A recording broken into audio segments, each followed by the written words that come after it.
seni ada di sini. Jawa Timur pancen gone seni. Riok ludruk campur sari. Tembung Ngawi sampai Banyuwangi. Ragam budaya lestari. Mojopahit Singosari berdiri berdiri. Ayo rek guyub makaryo Jawa Timur tambah jaya. KTP 100% gone wong Jawa Timur. 100% menghibur rakyat makmur. KTP 100% gawe wong Jawa Timur. KTP 100% Jawa Timur. KTP 100% gone wong Jawa Timur. 100% menghibur rakyat makmur. KTP 100% gawe wong Jawa Timur. KTP 100% Jawa Timur.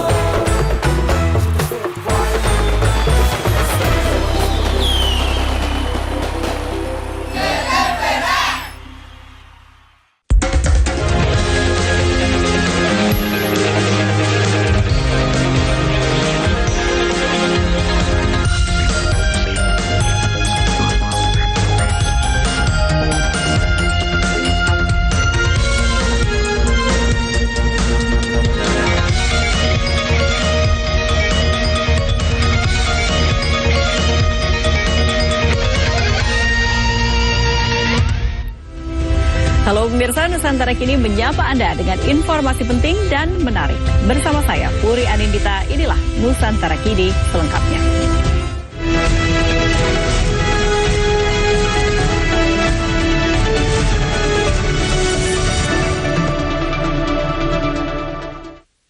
Tim pemenangan dari Pramono Anung Rano Karno menanggapi positif hasil exit poll pemilih yang mencoblos di bilik suara pemilihan kepala daerah atau Pilkada Jakarta.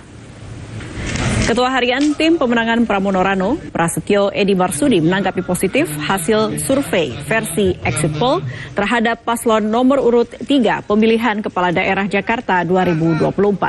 Mantan Ketua DPR di Jakarta ini menyampaikan rasa terima kasihnya untuk masyarakat Jakarta yang sudah memberikan suara kepada pasangan Mas Pram dan Bang Dul.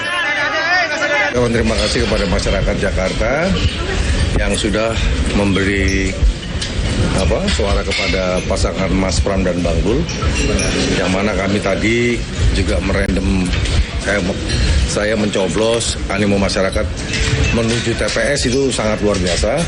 Yang mudah-mudahan Mas Pram dan Bang Dul, apa yang dikatakan exit poll memang itu satu kenyataan.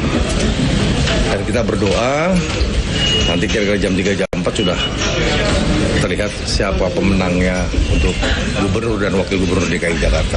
Sudah ada respon dari kubu sebelah, Pak, terkait hal itu? Kita nggak melihat ke situ ya, kita nggak lihat. Mbak tanya saya jawab seperti itu. Karena bukan apa, sekali lagi, di hitungan kita di internal hampir segitu juga. Usai mengetahui hasil suara unggul sementara, calon gubernur nomor urut 3 Pramono Anung tidak ingin mendahului pengumuman resmi dari Komisi Pemilihan Umum atau KPU. Exit poll maupun quick count yang sekarang ini sudah pada angka 85% menunjukkan pasangan nomor 3 yaitu Mas Pram dan Bang Dul unggul di berbagai wilayah yang ada di Jakarta, hampir di semua wilayah. Yang kedua, quick count menunjukkan bahwa margin plus minus itu 1%.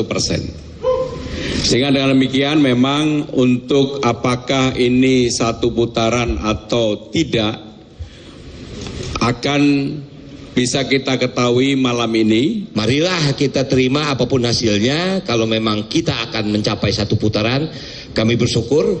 Kalau memang harus 2 putaran itu realita. Tapi kita tunggu nanti malam. Mungkin itu saja. Sementara itu, Ketua Tim Pemenangan dari pasangan Ridwan Kamil Suswono, Ahmad Riza Patria memantau langsung posko pemenangan Ridho yang berada di Ballroom Hotel Sultan Jakarta Pusat. Riza yakin meski masih dalam proses perhitungan, Ridho bisa menang 1 putaran.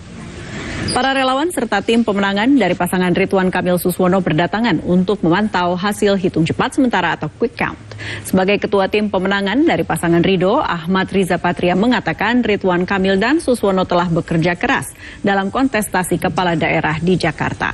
Menurutnya, meski masih dalam proses perhitungan suara, namun beliau tetap optimis bahwa pasangan Ridho bisa menang satu putaran. Ridho, yaitu Bang Ridwan Kamil dan Mas Suswono, tentu selama ini telah berjuang, bekerja dan berusaha berikhtiar dan berdoa, insya Allah pasangan Ridho nanti bisa memperoleh hasil yang baik sesuai dengan harapan kami bersama.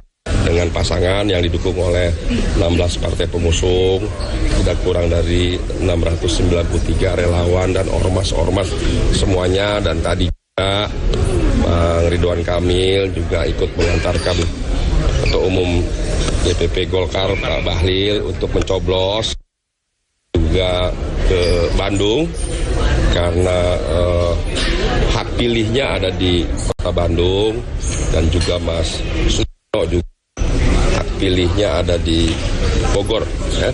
Tapi Mas Suswono hari-hari memang lebih banyak di Jakarta, dan Bang Ridwan memang diminta untuk menjadi calon gubernur di DKI Jakarta. Harapannya. Kita ke wilayah lain, calon gubernur dan wakil gubernur Papua dari pasangan nomor urut 1 dan 2 sama-sama mengklaim meraih kemenangan telak pada Pilkada Papua. Calon gubernur Papua nomor urut 1, Ben-Hur Tomimano, ditemani sang istri menggunakan hak pilihnya di TPS 04 Kelurahan Wahno, Distrik AB Pura, Kota Jayapura, Papua.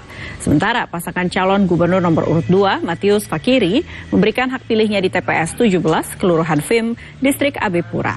Terlihat Cagup nomor urut 2 ditemani istri untuk melakukan pencoblosan. Cagup nomor urut 1, Ben-Hur Tomimano, mengajak seluruh masyarakat di Kota Jayapura untuk datang ke TPS dan menyalurkan hak suara mereka. Ia juga yakin bisa meraih suara lebih dari 70%. Sementara Cagup nomor urut 2, Matius Fakiri, yakin menang di 4 kabupaten besar di Papua dengan rata-rata capaian 65 hingga 70%.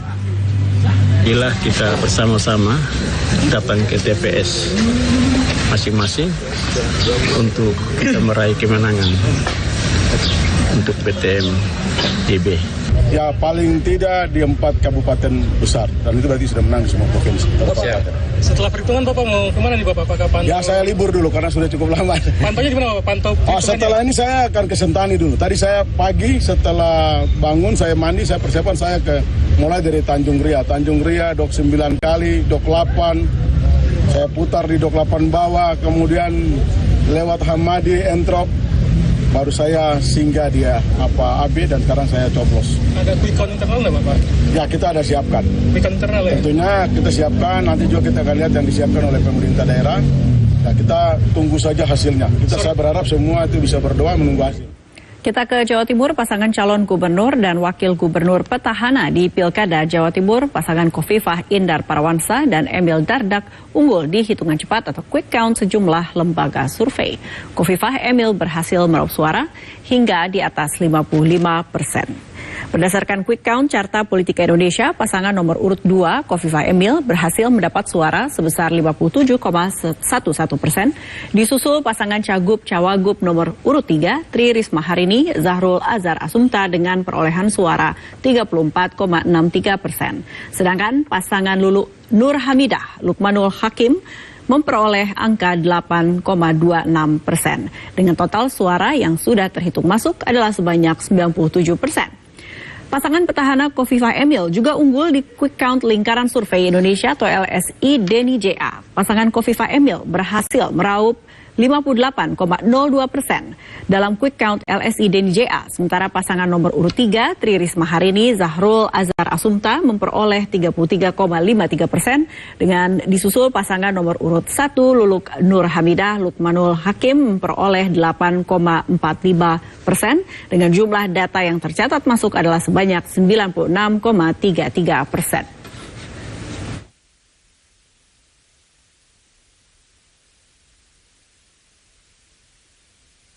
Presiden Republik Indonesia Prabowo Subianto menggunakan hak pilihnya untuk pemilihan kepala daerah 2024 di kawasan Hambalang, Jawa Barat. Prabowo memberikan suaranya di TPS 008 Bojongkoneng, Bogor, Jawa Barat.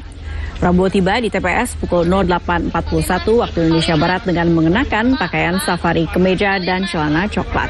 Ketibaan Prabowo Subianto disambut antusias oleh warga sekitar. Usai mencoblos, Prabowo meminta kepala daerah terpilih agar senantiasa menjadi pemimpin yang mengutamakan kerjasama. Kandidat terpilih juga diminta untuk menjadi pemimpin bagi semua kalangan dan bekerja untuk masyarakat. Ya, setiap pemilihan kan pasti ada yang menang, ada yang kalah. Ya, harus kerjasama. Ya, yang menang harus menjadi pemimpin untuk semua. Yang kalah harus bekerja sama. Ya. Yang penting melayani rakyat, bekerja untuk rakyat. Saya kira itu.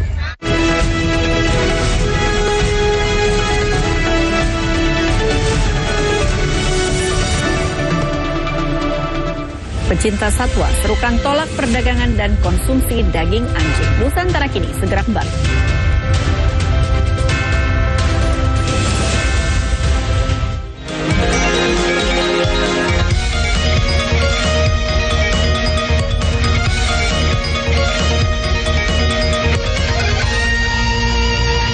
However, the Supreme Court immediately suspended the 3 judges after they were officially detained by the Attorney General's office.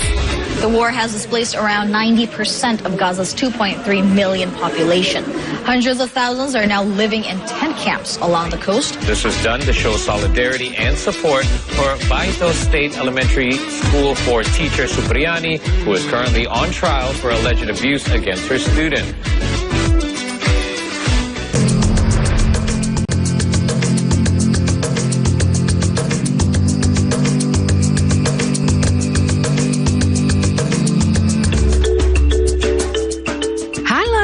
Pelakraan saiki yo ono nang pojok kampung dina Senin sampai Kemis.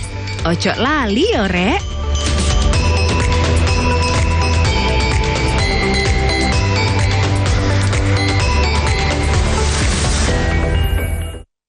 Tanggul dengan ketinggian 8 meter ini rusak akibat terjangan banjir lahar hujan Gunung Semeru. Penggerebekan kedua kalinya di Kampung Narkoba Jalan Kunti, Sumambiru, Surabaya. Total seberat 1 kilogram dengan uang ratusan juta rupiah. Atap kelasnya ambruk saat jam pelajaran berlangsung pada Sabtu siang kemarin. Penggerebekan ini dilakukan karena rumah yang ada di tengah pemukiman penduduk ini diindikasi sebagai tempat penampungan anjing untuk dikonsumsi. Operasian ini terus melaju hingga akhirnya rider Ducati Pramac ini finish di posisi pertama. Pembalap McLaren Lando Norris mendominasi balapan sejak mulai start hingga finish. Jojo terus menjauh hingga akhirnya menggilas lawannya tersebut di angka 21-12. AC Milan memenangkan laga derby della Madonia di jornada kelima dengan skor 2-1. Torehan tersebut membawa Persebaya naik ke posisi puncak klasemen sementara Liga 1.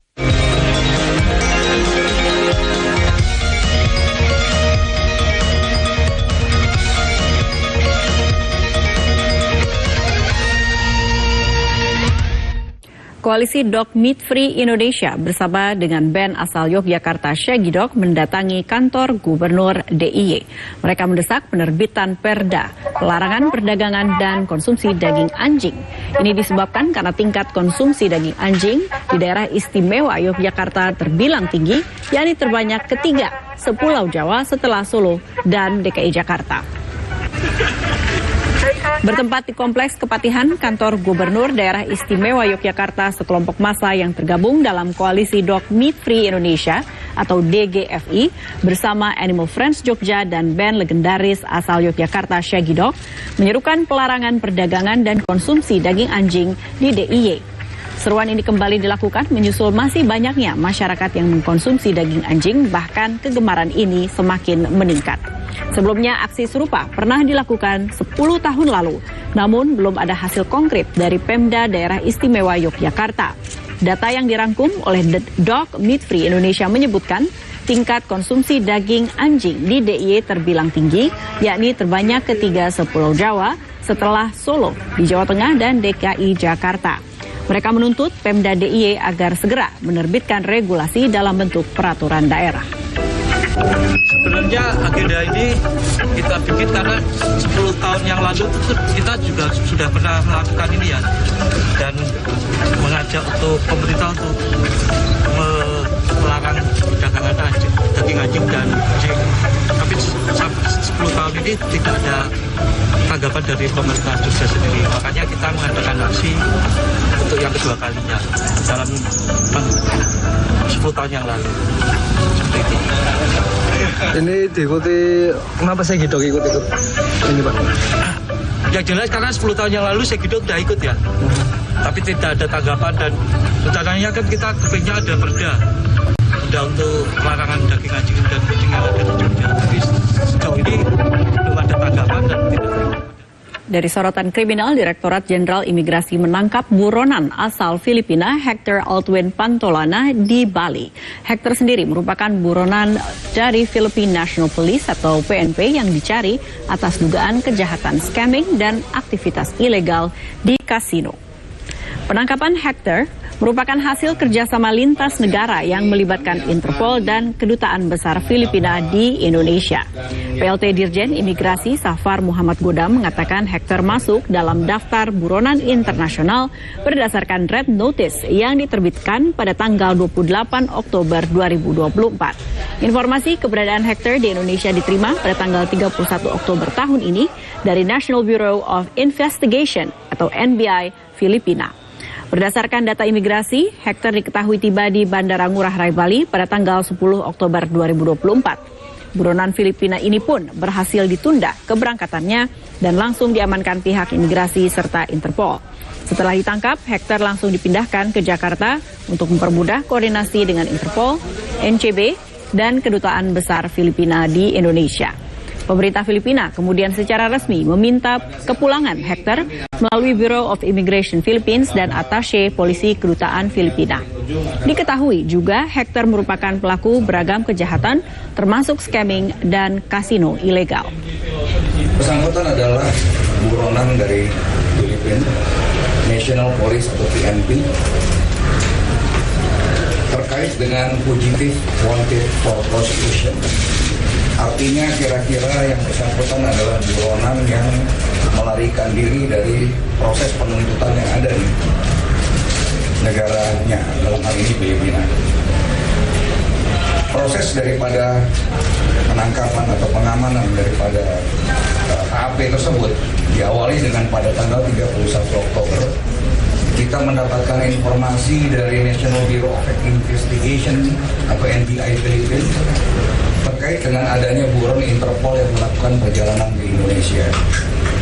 Berdasarkan informasi tersebut, langsung kami menindaklanjuti dan mendapatkan informasi dari data perlintasan atau kesisteman perlintasan yang kami miliki bahwa yang bersangkutan telah tiba di Bandara Ngurah Rai Bali pada tanggal 10 Oktober. Menteri Hukum Republik Indonesia Supratman Andi Aktas mengatakan pemerintah tidak akan terburu-buru untuk memindahkan penahanan narapidana warga negara asing penyelundup narkoba dari Australia dan Filipina ke negara asli mereka. Menteri Hukum Supratman Andi Aktas mengatakan saat ini pemerintah tengah mengkaji mekanisme pemindahan napi warga negara asing ke negara asal mereka. Pengkajian mekanisme dilakukan bersama dengan kementerian dan pemangku kepentingan terkait sesuai dengan arahan dari Presiden Republik Indonesia Prabowo Subianto. Supratman Andi Aktas menyebut pemindahan napi WNA ke negara asli mereka dilakukan atas dasar kemanusiaan dengan penekanan harus mengakui putusan Pengadilan Indonesia. Pemerintah juga telah menerima surat dari sejumlah duta besar negara sahabat terkait pemindahan napi WNA ke negara asalnya tersebut. Prinsipnya Presiden telah menyetujui untuk dilakukan proses pemindahan. Tetapi kan tidak boleh terburu-buru karena menyangkut soal mekanisme. Bahwa mekanisme transfer secara umum kita belum punya rules-nya.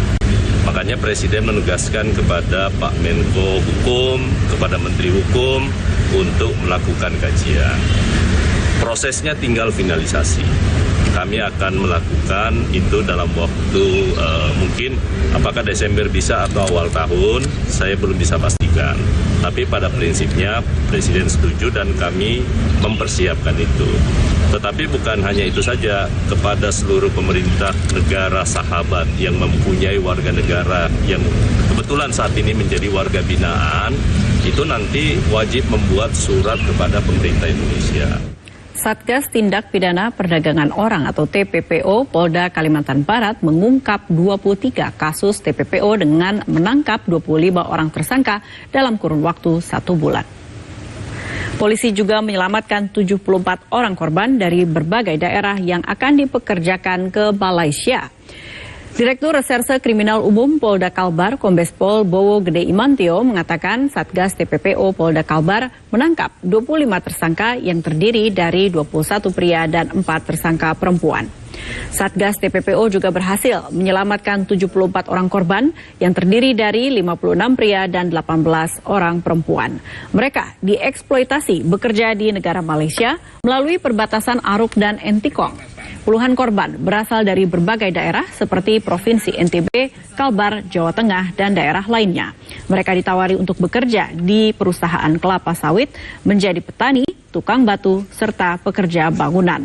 Para tersangka dijerat pasal pidana soal perlindungan pekerja migran Indonesia dengan hukuman penjara paling lama 10 tahun dan denda 15 miliar rupiah. Menawarkan pada calon pekerja migran Indonesia bekerja sebagai pekerja di kelapa sawit, perusahaan kelapa sawit, menjadi petani, menjadi pemecah batu, menjadi pekerja bangunan di Malaysia. Namun dari mereka juga beberapa tidak dilengkapi dengan dokumen dan diiming-imingi akan ada yang mengurus surat-suratnya, kemudian akan dijanjikan akan dibayar sesuai dengan jumlah yang membuat mereka ingin untuk melakukan kegiatan pekerjaan yang ada di luar. Kita ke sorotan lain, tumpukan sampah menggunung di Bendung Karet, Jamblang, Sungai Bondet, Kabupaten Cirebon, Jawa Barat sempat viral di media sosial. Inilah video anak yang terlihat sedang bermain di atas tumpukan sampah di Bendungan Karet, Jamblang, Sungai Bondet, Desa Sambeng, Kecamatan Gunung Jati, Kabupaten Cirebon, Jawa Barat yang sempat viral di media sosial.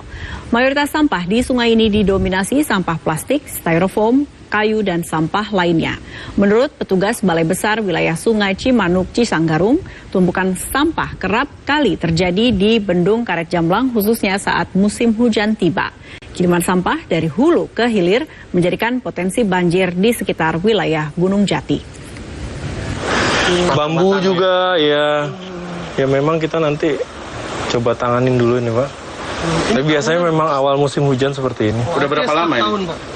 Biasanya sih iya berulang dia. Karena memang awal musim hujan itu kan kita kan keringnya lumayan tuh, banyak sungai kita yang kering ya. Jadi warga buang sampah begitu hujan pertama datang ke bawah semua itu ke hilir. Kita ada beberapa tempat juga seperti ini juga soal penanganan. Nah kemudian nanti diangkat dari pinggir beko, kemudian itu dari BBWS ya.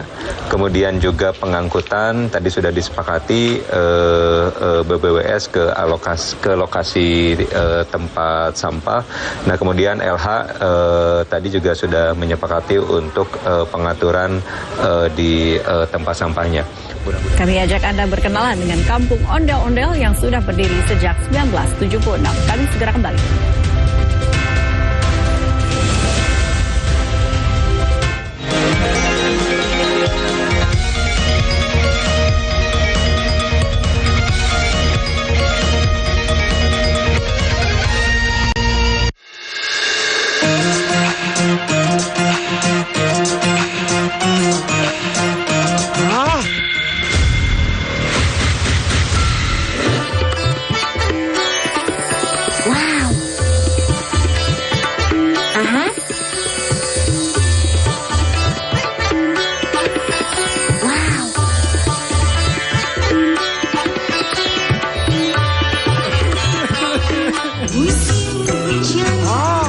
Mantap suaranya.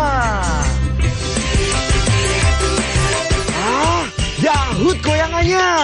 Stasiun Dangdut digoyang sama Dahut. Dari 150 kali gempa tersebut, 2 diantaranya memiliki kekuatan signifikan. Selama ini pabrik rumahan tersebut memproduksi arak jenis Trobas tanpa izin. Untuk keripik singkong dan jagung ini sangat murah meriah. 5 kapal penumpang ini diberangkatkan secara bergiliran sejak pagi hingga petang. Para tersangka memalsukan beras SPHP yang dikemas menjadi beras premium. Dugaan sementara kebakaran dipicu oleh korsleting kelistrikan mobil. Saksikan Jatim Awan hanya di JTV.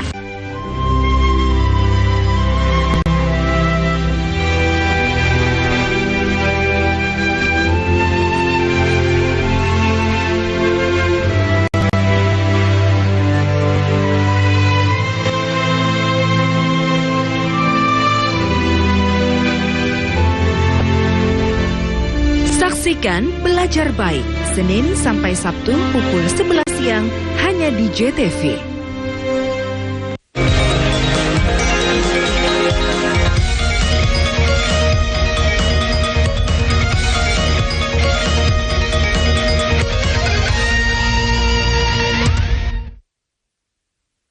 Ondel-ondel boneka berukuran besar dengan pakaian warna-warni sudah menjadi maskot kebanggaan masyarakat Betawi. Di Jakarta terdapat kawasan dengan julukan Kampung Ondel-Ondel yang sudah hadir sejak 1976. Kita niat juga kan walaupun mencari duit, mencari uang gitu, mencari rezeki nafkah, kita juga ada inisiatif buat melestarikan juga kan di jalan. Ya karena boro-boro buat punya ondel-ondel buat makan hari-hari kan saya sendiri kan, nggak kita aja semuanya kan. Kantor, tar masuk, tar ya udah lah kita nggak satu tar.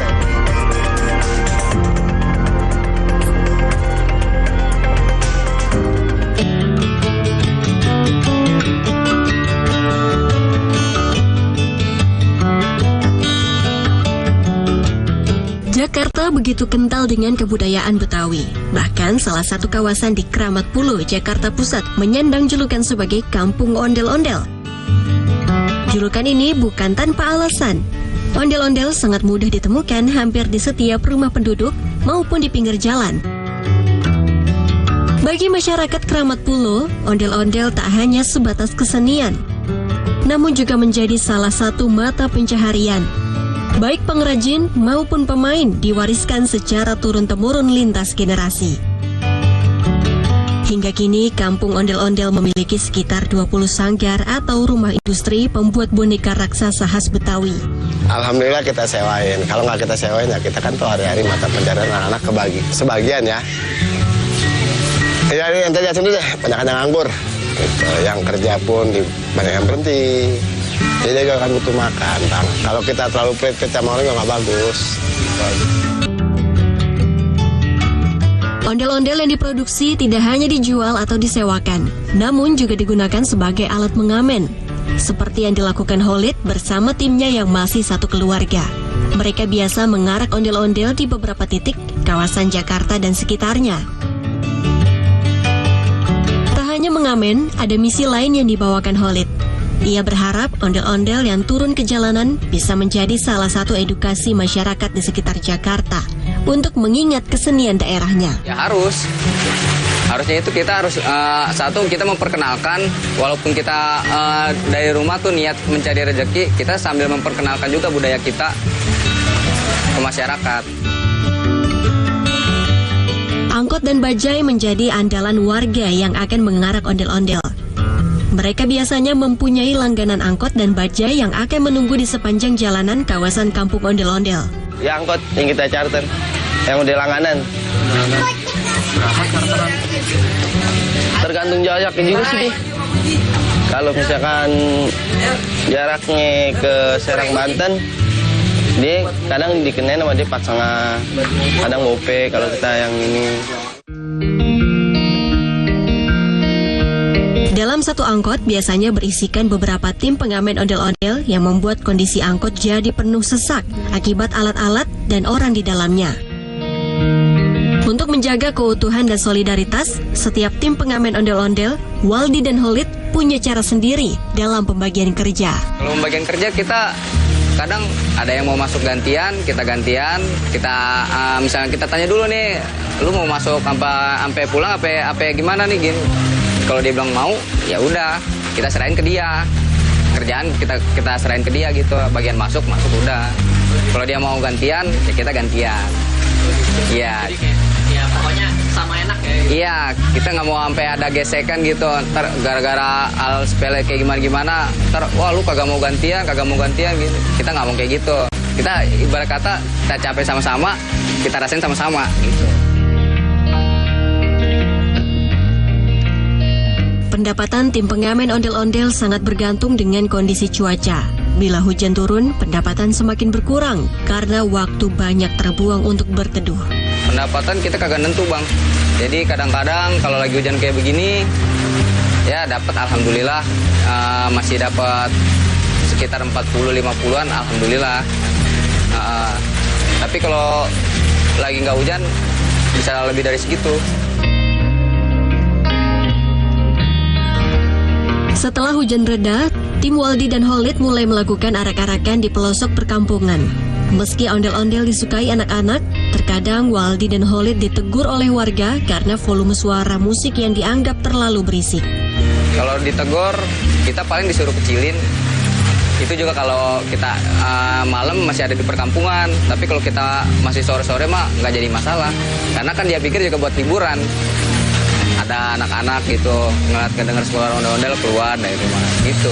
Sering ya diikutin anak-anak gitu? Wah, sering banget. Bahkan yang namanya didorong-dorong dari belakang tuh udah, buat saya mah udah biasa banget. Hal lumrah lah, biasa. Hal biasa terjadi kayak gitu. Selain memperhatikan volume musik, ada adab dan etika yang biasa dijaga ketika berada di jalanan. Terlebih dengan beragam macam kepribadian orang-orang yang mencari uang di jalanan yang belum diketahui. Kita kalau seandainya kita ngeliat mereka lagi ngamen, kita matiin, Bang. Kita mau ketemu pang, ketemu pengamen biasa gitu, gitar, kita sama pengamen dangdor. Kita selalu matiin musik kok. Kita saling menghormati. Meski telah menjaga adab dan etika, namun kemalangan kadang tak bisa dihindari. Waldi pernah ditangkap oleh aparat saat melakukan penertiban di ruas Jalan Jakarta. Kalau sama itu, sama Dexus paling sama P3 ya. Kapan? Udah lama juga sih. Iya. Kita lagi, itu sih kita, ya arahnya mau pulang sebenarnya. Kita lewat jalur-jalur bukan protokol juga sih kalau kita bilang, jalur dalam, lubang buaya. Kawan Bang. Nah kita mau pulang, mau depan itu dia menunggu mobil. Kita tegur ya, kita jawab lah. Nggak Pak, mau depan situ. Kita mau nunggu mobil. Nah akhirnya singkat ceritanya ya gitu. Kita tiba-tiba dibawa. Bilangnya sih didata doang. 3 hari saya.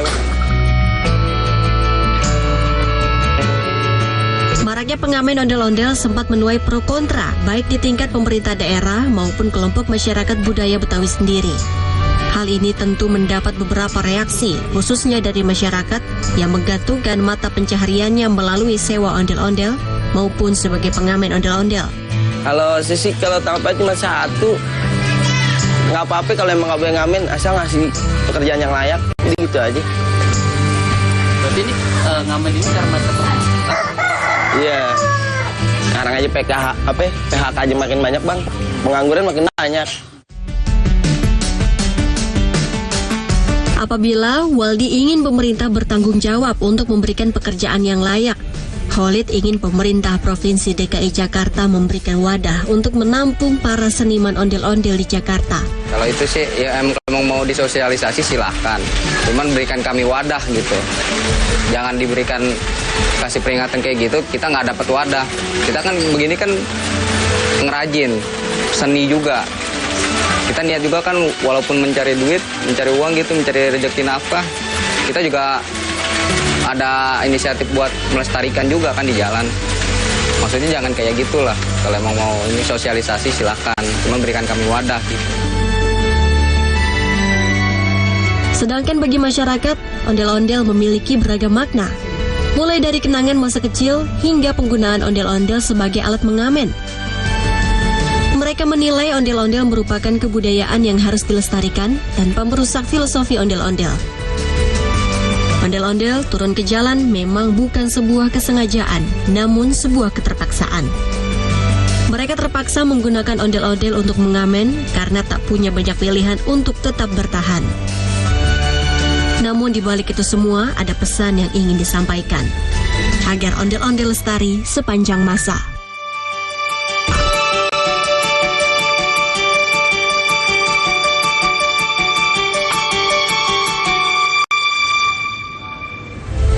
Manfaatkan limbah kompor bijaksana menjadi kompor gas lengkapnya.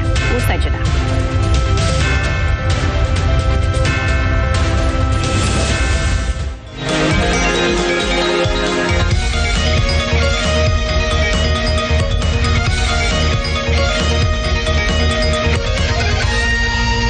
Fashion ini terus melaju hingga akhirnya rider Ducati Pramac ini finish di posisi pertama. Pembalap McLaren Lando Norris mendominasi balapan sejak mulai start hingga finish. Jojo terus menjauh hingga akhirnya menggilas lawannya tersebut di angka 21-12. AC Milan memenangkan laga derby della Madonia di jornada kelima dengan skor 2-1. Torehan tersebut membawa Persebaya naik ke posisi puncak klasemen sementara Liga 1.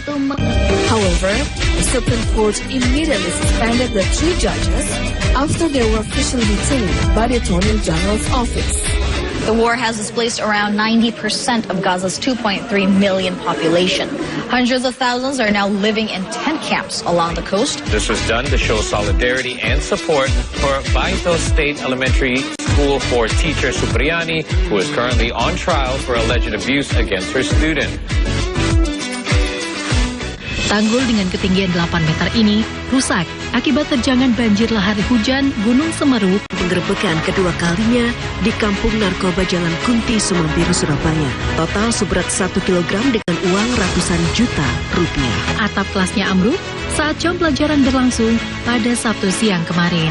Penggerebekan ini dilakukan karena rumah yang ada di tengah pemukiman penduduk ini diindikasi sebagai tempat penampungan anjing untuk dikonsumsi.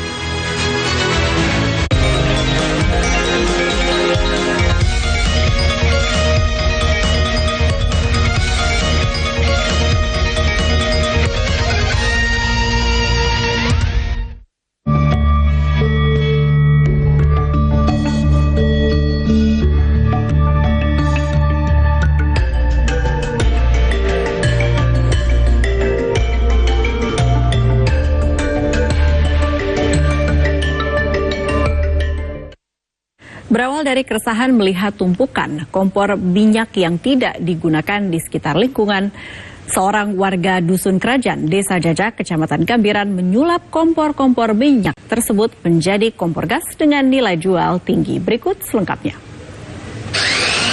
Yogi Dulur Darmanto, 50 tahun, warga Dusun Kerajaan, Desa Jajak, Kecamatan Gambiran, Banyuwangi, kang bisa ndadekaken kompor lengo gas dadi kompor gas kelawan rega kang dhuwur. Jeriyane, ide iku mau metu tepake yani iki ngrasa sing serantan ndeleng kompor lengo duwene rabine lan warga liyane kang numpuk ring mburi umiahe lan gudang.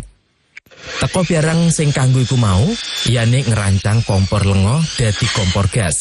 Sawise bisa nggawe kompor gas, yani langsung nawakaken yang warga lan cumpune akeh hang demen lan malah akeh pesenan. Malah ring tahun 2013, saulan yani iki bisa oleh untung sampai atusan juta mergo akeh pesenan kang yani terima. Kanggo rega kompor gas gawenan iku mau didol kelawan rega 450.000 rupiah. Naming kadung kompor digawa dewek ambi wong kang pesen mung diregani 350.000 rupiah. Naming tepak ono pandemi COVID-19 ring saulan iyane mau nerima pesenan 10 kompor gas. Iku krana wis mangkat soro golek kompor lengo gas kang jenise hok lan bahan kanggo gawe kompor gas regane uga sering ganti-ganti. Dene Eka DTV.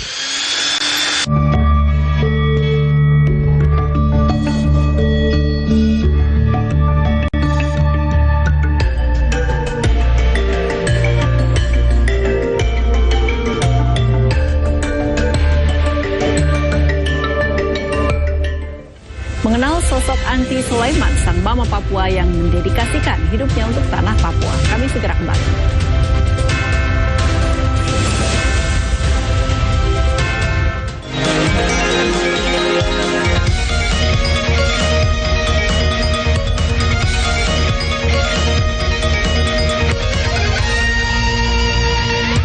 Dari 150 kali gempa tersebut, 2 diantaranya memiliki kekuatan signifikan. Selama ini pabrik rumahan tersebut memproduksi arak jenis Trobas tanpa izin.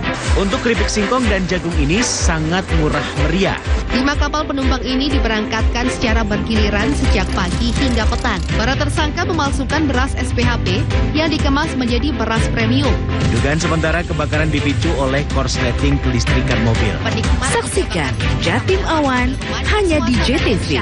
Kasihan ini terus melaju hingga akhirnya rider Ducati Pramac ini finish di posisi pertama. Pembalap McLaren Lando Norris mendominasi balapan sejak mulai start hingga finish.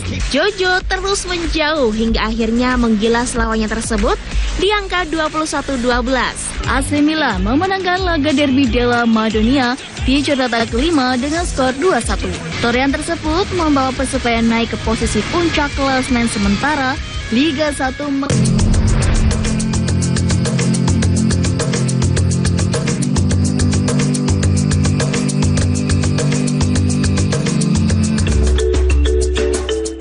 Halo Rek, lakraan saiki yo ono nang pojok kampung dina Senin sampai Kemis. Ojo lali yo Rek.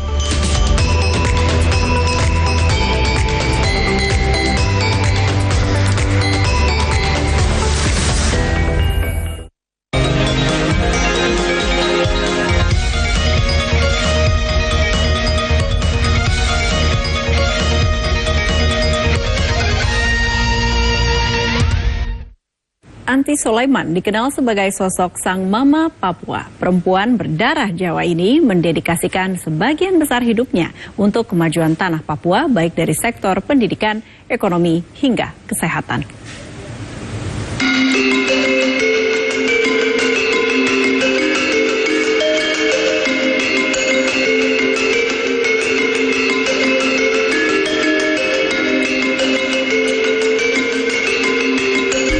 Anti Sulaiman, sosok dosen Universitas Kristen Indonesia yang menghabiskan sebagian besar hidupnya untuk kemajuan warga Papua. Meski bukan putri Papua, namun Anti berjuang agar putra-putri Papua bisa mengenyam bangku pendidikan. Anti mulai tertarik dengan Papua sejak sekolah dasar. Saat itu ada rombongan pelajar Papua yang dikirim Presiden Soekarno ke Yogyakarta, tempat ia lahir dan tumbuh. Ada cerita unik ketika Anti pertama kali ke Papua. Kemudian kalau saya bilang, Bapak mau kasih tiket kemana ya? Kan kalau tiket kita pikir ke Hong Kong, kemana-mana gitu kan. Ibu mau ke Hong Kong atau ke Bangkok atau... Oh enggak, terus saya minta, kok bagaimana ya kok mau kasih tiket aku ke Papua. Ya, saya nggak ngerti Papua kayak apa. Terus bapaknya si mahasiswa itu kasih saya tiket kemana aja di seluruh Papua. Rupanya dia itu direktur Merpati Airlines pada waktu itu. Jadi tiket pesawat itu seperti gratis-gratis, apa banyak-banyak.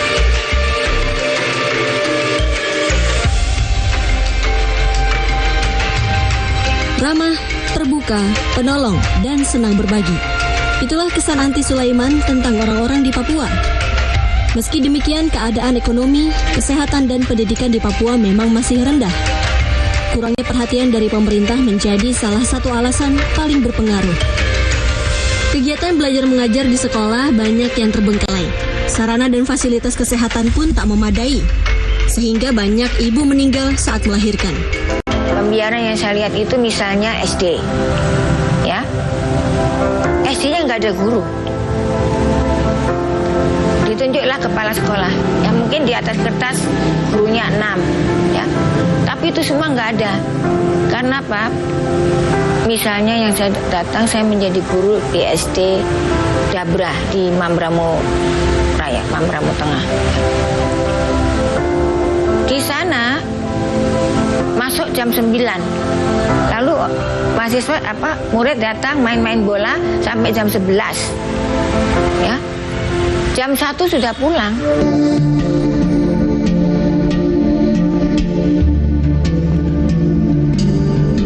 Keadaan itu yang membuat Anti mengabdikan diri di tanah Papua. Dia mengajar dan membimbing pemberdayaan masyarakat Papua. Lebih dari 20 tahun, Anti mondar-mandir ke bumi Cendrawasih. Bahkan, Anti pun berhasil mendirikan sekolah tinggi ilmu sosial dan politik di Merauke. Sebetulnya hal biasa yang sebetulnya harus dibuat oleh semua orang Indonesia atau semua orang yang berhati. Ya, misalnya kamu lihat orang nggak makan kan kamu bagi separuh makananmu, ya kan? Itu kan sebetulnya harus dibuat oleh semua orang. Ya. Nah, anak-anak Papua ini kan butuh baju, ya kita kasih baju. Butuh sepeda, ya kita kasih sepeda. Lalu yang terpenting mereka bisa nyaman di UGI lebih daripada mereka nyaman di universitas lain.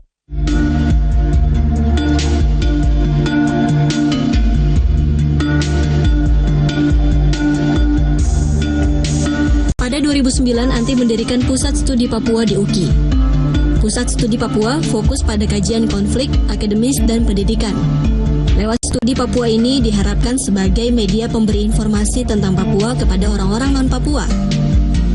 Sejak saat itu, mahasiswa Papua yang kuliah di UGI semakin banyak hingga lebih dari 500 orang. Bisa dibilang, Universitas Kristen Indonesia menampung paling banyak mahasiswa Papua di Jakarta. Meski usia sudah menginjak kepala 6, Anti masih aktif mengajar di FISIP UGI. Mama Anti, begitu mahasiswa Papua di UGI menyapanya. Ia seakan menjadi orang tua bagi seluruh mahasiswa Papua di sini. Anti begitu diandalkan. Tak hanya urusan kuliah, tapi juga urusan pribadi, bahkan urusan keuangan.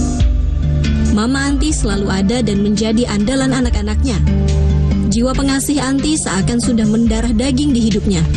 Kalau saya pribadi, saya melihat Mama Anti bukan saya sebagai dosen dan juga sebagai orang tua, khususnya bagi kami anak-anak Papua yang berkuliah di kampus UGI. Karena Mama Anti sangat memperhatikan kami anak-anak Papua dari sisi studi maupun dari kebutuhan hari-hari. Dan kami juga sangat bersyukur sekali bisa mengenal dengan Ibu Anti. Mama Anti untuk di rantau ini, Mama Anti jadi mama kita semua untuk anak-anak Papua. Mama mendengar keluhan kita, mencari solusi. Kita ada masalah, sharing dengan Mama memberikan jalan. Kita bergumul berdoa bersama, saling membangun satu sama lain.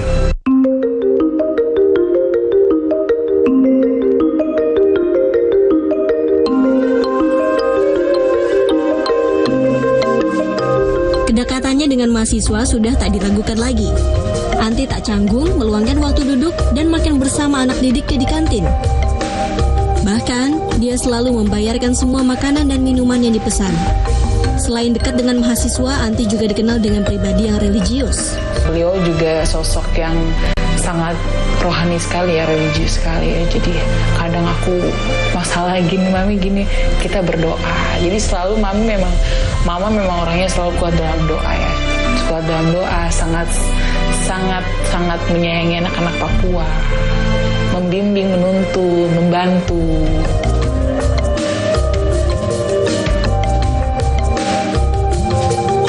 Banyaknya pemuda Papua kuliah di UGI Jakarta jadi salah satu bukti tidak semua penduduk Papua mengabaikan pendidikan. Mereka ingin Papua maju dan memiliki titik terang di masa depan dalam berbagai lini kehidupan. Sebagai sosok andalan, anak-anak Papua berharap sosok Anti Sulaiman terus mendampingi mereka. Perjuangan membangun Papua disandarkan di pundaknya, karena dia dianggap motor semangat dan inspirasi. Dengan usia yang sudah tidak lagi muda, kesehatan fisik Anti Sulaiman mulai menurun. Tapi tidak untuk semangatnya. Semangat Anti untuk memperjuangkan nasib warga Papua masih menyala-nyala. Puluhan tahun, Anti peras keringat dan banting tulang untuk Papua. Kini Papua perlahan mulai maju. Anti menjadi saksi perubahan Papua hingga sekarang. Infrastruktur pembangunan di Papua semakin merata. Roda perekonomian pun mulai bergerak dengan banyak hotel serta destinasi wisata Papua. Anti optimistis Papua bisa berada di posisi yang sama dengan daerah lain di Indonesia. Meski Papua mulai maju, masih ada pekerjaan rumah yang belum selesai. Anti ingin mengakhiri konflik di bumi Cendrawasih hingga menjadi wilayah yang ramah hak asasi manusia. Saya bercita-cita punya base camp besar, ya. Waktu itu saya sudah membangun di Wasior, tapi kemudian rusak. Gimana ada perkebunan kecil-kecil percontohan gitu. Lalu ada direktur community development teman-teman Papua ini akan mengatur peternakan kayak gini-gini. Lalu ada bengkel ya, dan ada tempat di mana orang tua diurus ya, karena saya mendirikan lansia di Merauke, namanya komunitas Lentera, di mana orang-orang belajar mengasihi orang lain ya, dan melepaskan membuang kebencian.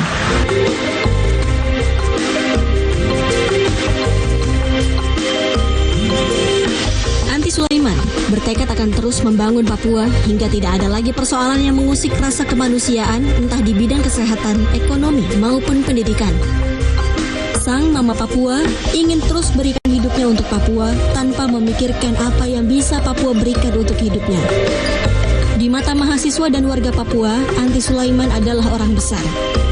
Karena tidak ada orang besar yang tidak menyumbangkan kesabaran pengabdiannya kepada kemanusiaan.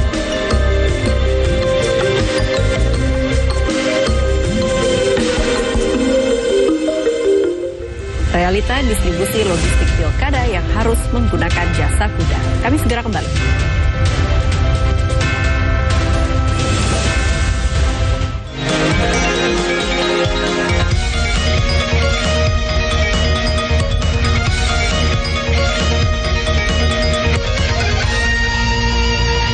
Tanggul dengan ketinggian 8 meter ini rusak akibat terjangan banjir lahar hujan Gunung Semeru. Penggerebekan kedua kalinya di Kampung Narkoba Jalan Kunti, Semambiru, Surabaya. Total seberat 1 kilogram dengan uang ratusan juta rupiah. Atap kelasnya ambruk saat jam pelajaran berlangsung pada Sabtu siang kemarin. Penggerebekan ini dilakukan karena rumah yang ada di tengah pemukiman penduduk ini diindikasi sebagai tempat penampungan anjing untuk dikonsumsi.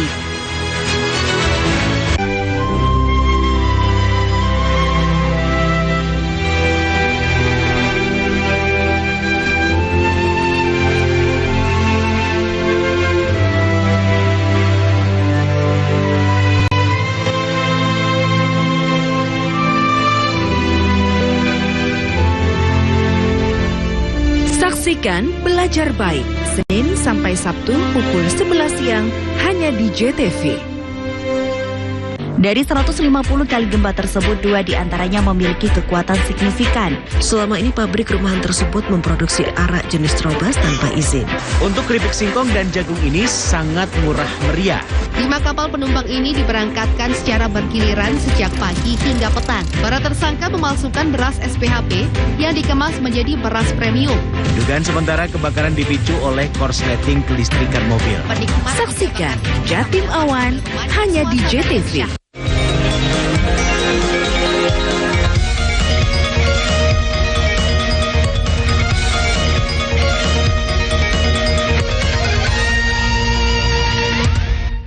Logistik Pilkada 2024 didistribusikan ke seluruh TPS, bahkan hingga ke TPS daerah terpencil.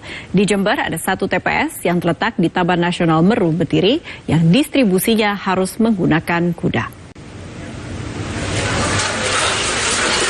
Komisi Pemilihan Umum Kabupaten Jember, Jawa Timur mendistribusikan logistik pilkada dengan menjangkau wilayah terpencil di kawasan hutan Taman Nasional Meru Betiri. Logistik pemilu berupa kotak suara lengkap dengan berbagai perlengkapan yang masih disegel. Diangkut dengan truk menyusuli jalanan terjal selama sekitar 3 jam hingga tiba di pos Tumpak Gesing. Selanjutnya, logistik langsung disebar ke 6 TPS, yakni 5 TPS di Dusun Bendialit dan 1 TPS Afdeling di Sumber Salak, Kecamatan Tempurjo, Jember. Dengan sejumlah DPT sebanyak 135 pemilih, TPS 20 Afdeling Sumber Salak merupakan wilayah paling pelosok dengan akses jalan yang nyaris tidak bisa dilalui oleh semua kendaraan. Sementara untuk menjangkaunya, petugas harus mengerahkan kuda sebagai sarana transportasi untuk mengangkut logistik tersebut. Dengan pengawalan ketat petugas gabungan TNI Polri, iring-iringan logistik bergerak membelah jalan setapak di tengah hutan dengan medan yang cukup sempit dan licin. Kehati-hatian dan juga keamanan logistik, jadi kita menggunakan kuda karena kuda dianggap paling aman karena dia kan jalannya selain pelan-pelan, nah juga situasi pembawaan barangnya juga cover dengan baik gitu. Ada berapa TPS? Di sini cuma 1 TPS sebenarnya yang perlu akses untuk pakai kuda di TPS 10. Untuk jumlah DPT? Jumlah DPT 135-an kurang lebih. Artinya nanti penyelenggara pemilu nginap di sana ya? Iya, harus ada yang menjaga. Jadi 1 malam harus jaga semua penyelenggara pemilu, baik dari pengamanan juga.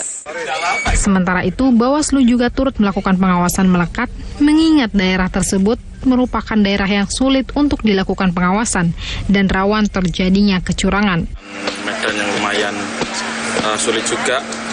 Kita untuk teman-teman PTPS ini sudah kita peringatkan sampai besok. Jadi teman-teman PTPS ini sudah tidak balik, maksudnya tidak balik itu mereka ngepam juga nanti di lokasi TPS yang ada di Dusun Sumber Salak ini di Desa Andung Rejo. Kemudian ini kan kalau kita lihat ini juga jauh dari pemukiman juga, lokasinya juga lumayan jauh. Nah ini kita akan selalu berkoordinasi dengan pihak kepolisian, kemudian dari pihak TNI. Meski tinggal di kawasan hutan, namun tingkat partisipasi pemilih di Dusun Bendialit dan Afdeling Sumber Salak selama ini cukup tinggi, yakni mencapai 90%. Lutfi Korohman, CTV Jember, Jawa Timur. Informasi tadi sekaligus mengakhiri jumpa kita di Nusantara Kini hari ini. Saya Puri Anindita beserta tim yang bertugas pamit undur diri. Terima kasih dan sampai jumpa.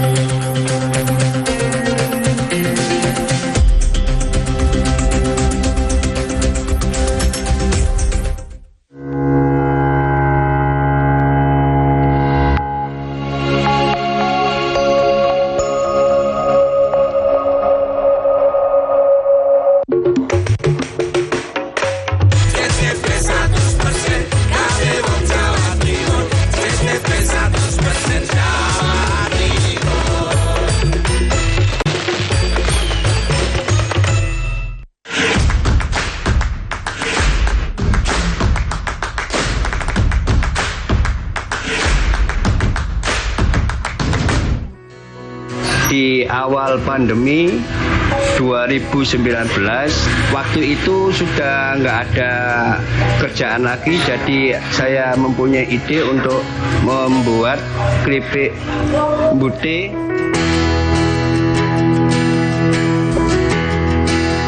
Keinginan kita memang besar, keinginan kita memang banyak sekali keinginan. Banyak sekali rintangan, tantangan juga, terutama modal. Terus bahan untuk memasak itu kita belum punya apa-apa. Alhamdulillah saya bertemu LMI. Di situ kami mendapat bantuan modal usaha, pendampingan, dan juga dibantu pendampingan pemasarannya.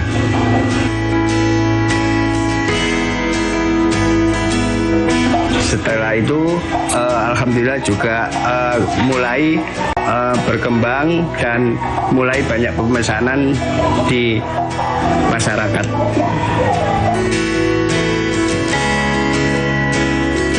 Mengapa kami memilih Pak Abdullah dan Ibu Indriati sebagai mustahik binaan LMI?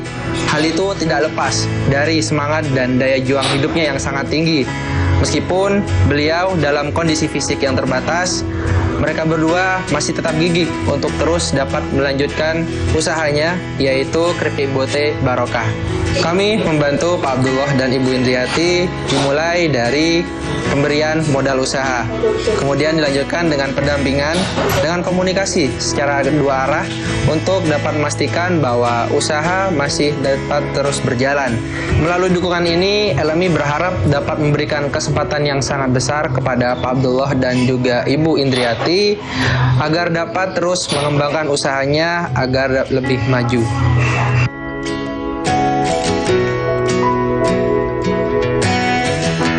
Terima kasih buat LMI. Semoga ke depan kedepannya kita bisa berkembang lagi dengan baik dan harapan kami nantinya LMI bisa mendampingi kami untuk pemasaran kami lebih luas lagi, mungkin nanti ke daerah-daerah atau luar-luar pulau.